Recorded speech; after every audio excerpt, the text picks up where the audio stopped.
Hello everyone and welcome back to our Portuguese homestead. So today a final installment in some of the extra bonus videos I've been doing over the last month or two, just because I felt like just sitting down talking to you guys. I know this is only for a smaller portion of this audience, but that's why we still do the Sunday vlog as well. Today I'm going to answer some of the questions that you asked me in the community posts that I've been doing as well, and I narrowed it down to about 10, and they're just a mix of everything. So I'll put the timestamps for the specific questions in the description box down below if you're looking for a particular answer or want my view on things on something specific.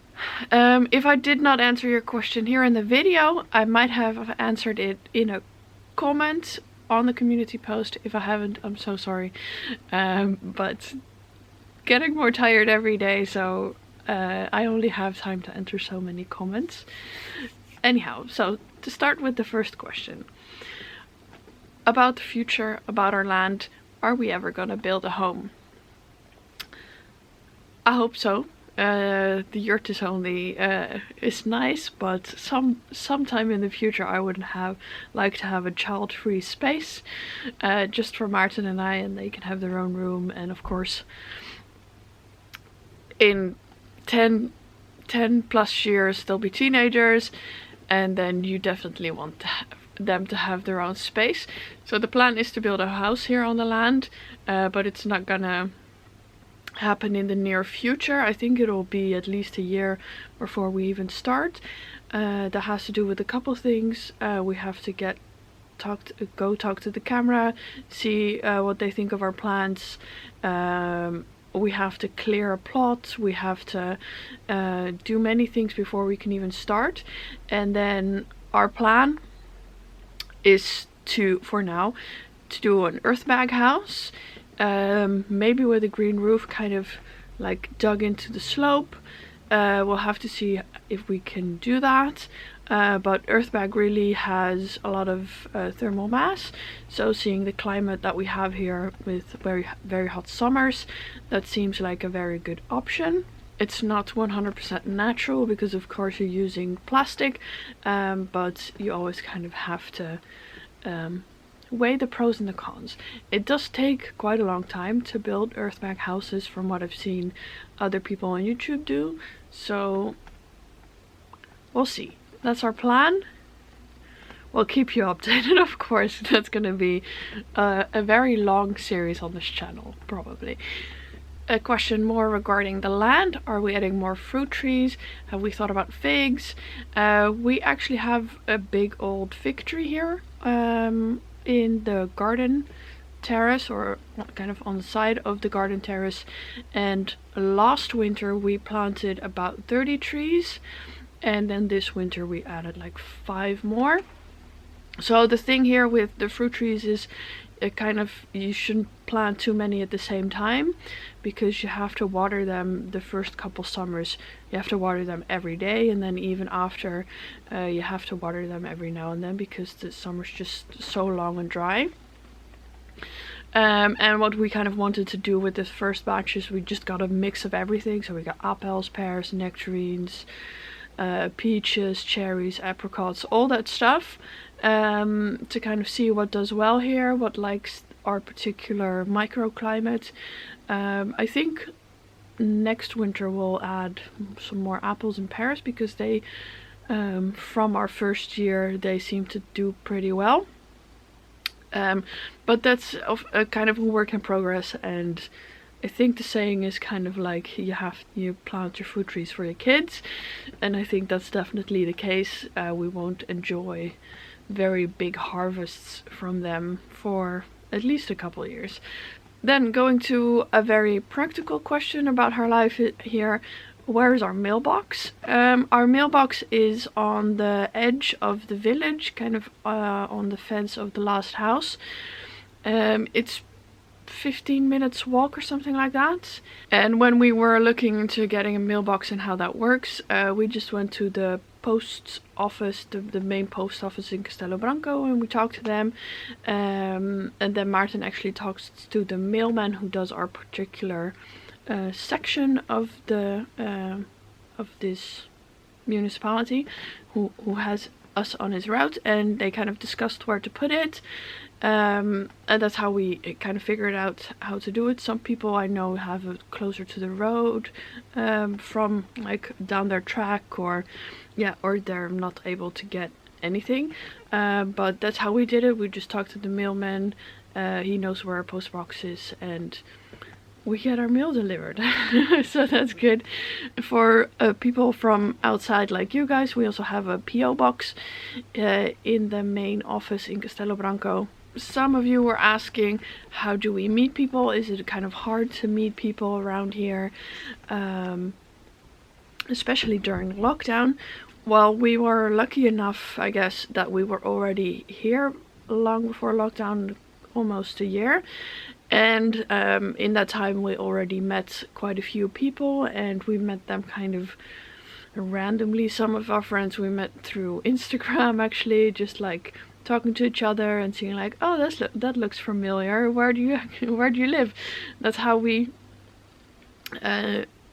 met and connected. Other people we met just at the gas station. You tend to meet local people, or you tend to meet people at the local fountain, because lots of people get their water there, so there's lots of little points of interaction where you can meet people.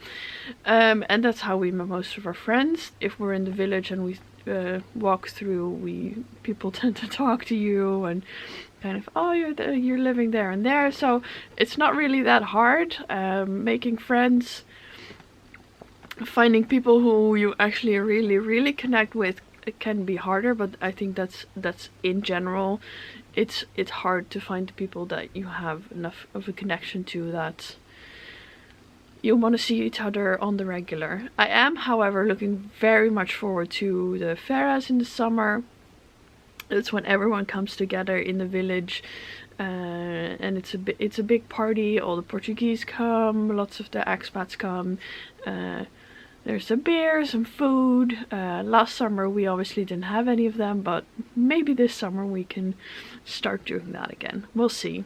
On to schooling and learning. One of the questions was, are we learning Portuguese? We try.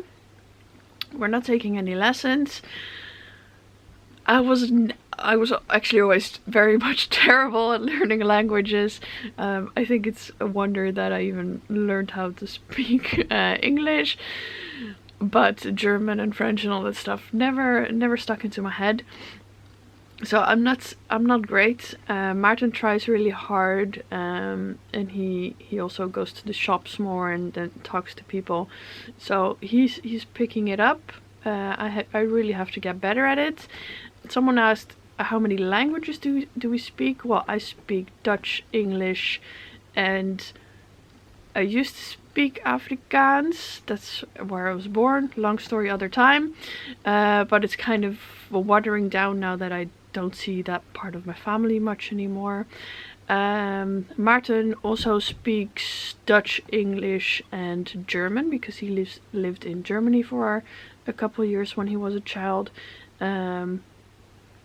But we both of us speak 3 languages, and then Puk already speaks Dutch, of course, and she's learning, or she's kind of picking up English as we go, because that's the language that we speak most with our friends. And she can really understand when we're speaking English and Dutch. She'll say bye when some English people leave, and doei when Dutch people leave. So she's picking it up.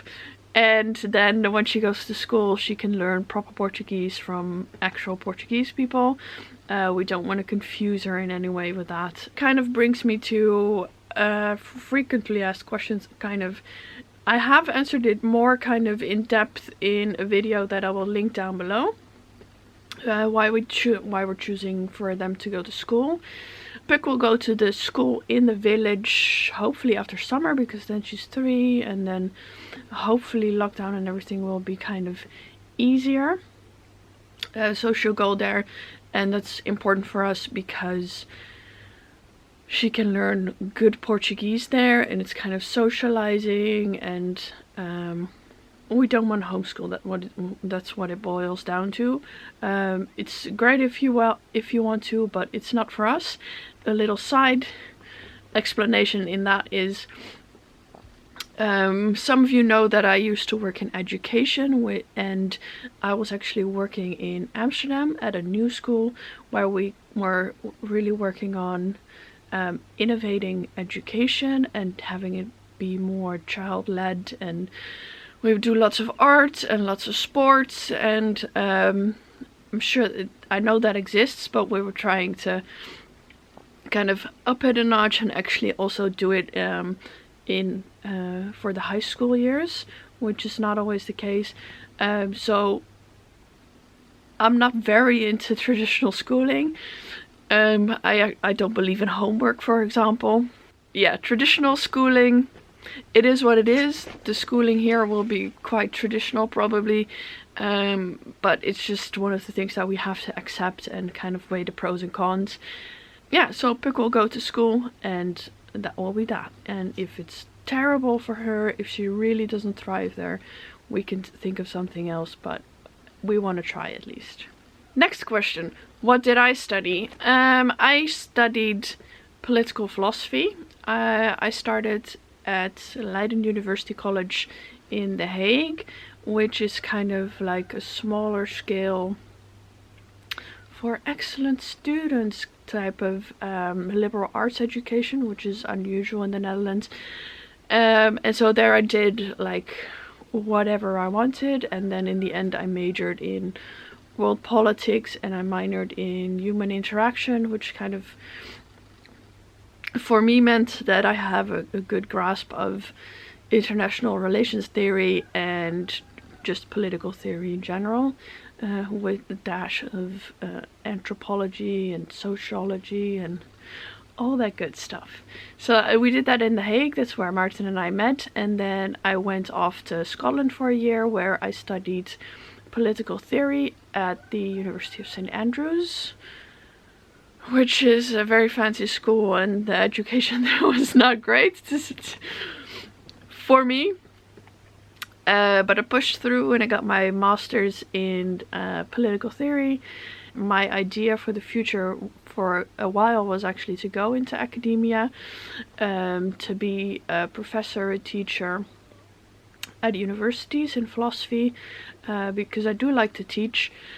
But in the end I decided it wasn't for me for a couple reasons that I won't go into, and seeing that there's no money to be made in philosophy, like no one will actually pay you to read books and think all day. I kind of worked in restaurants for a while, and then I got into education, which I really loved, but in the end all that stuff wasn't for me, and we decided to start something for ourselves, and that's how we ended up here. I'm really trying to answer these questions quickly, but it's hard for me, as you know. Question number 8. Can you say something about the difference between Portugal and the Netherlands, where you're from? What we love about Portugal, and something that is not very much a thing here back in the Netherlands, is the culture is just very different. It's much more open, much more friendly, and much more like community people focused, especially here in the countryside. And that's something that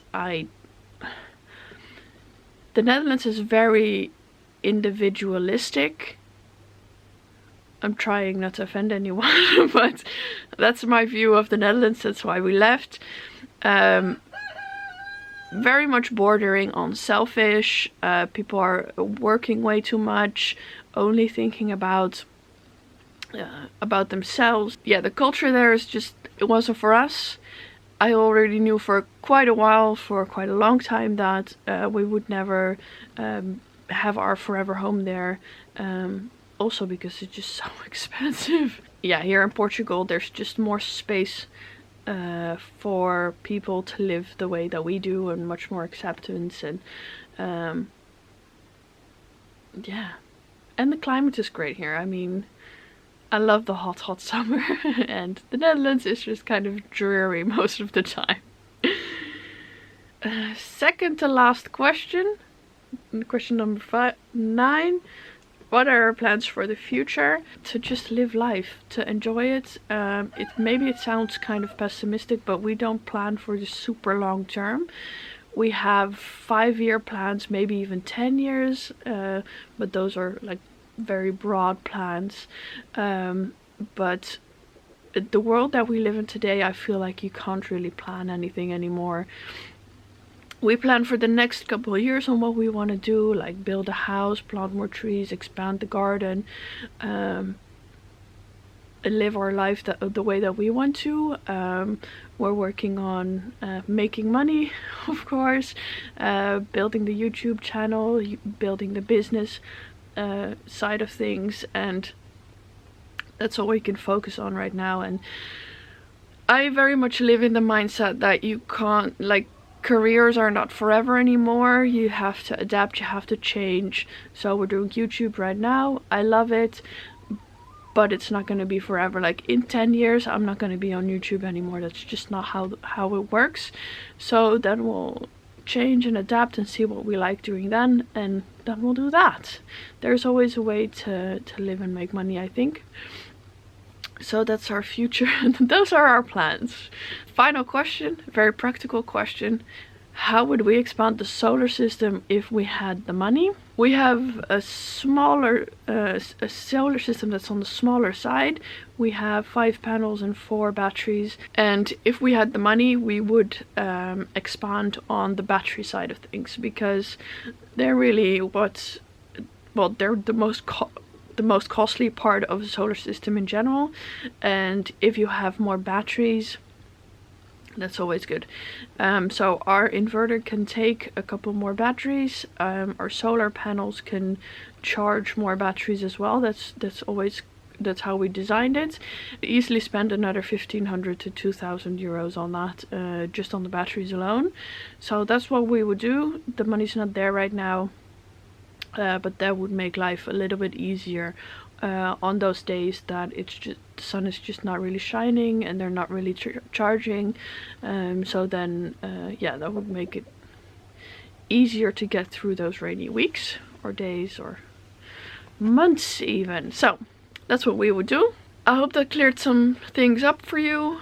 For those interested, this is the last bonus video that I wanted to do before the baby comes, and probably for quite a while. I really want to focus on the Sunday videos and getting them the way I want to. It's a lot more work than you think, or some people think. So anyway, I hope you enjoyed this quick-ish sit down question and answer video. I hope you have a lovely week, and I'll see you guys on Sunday.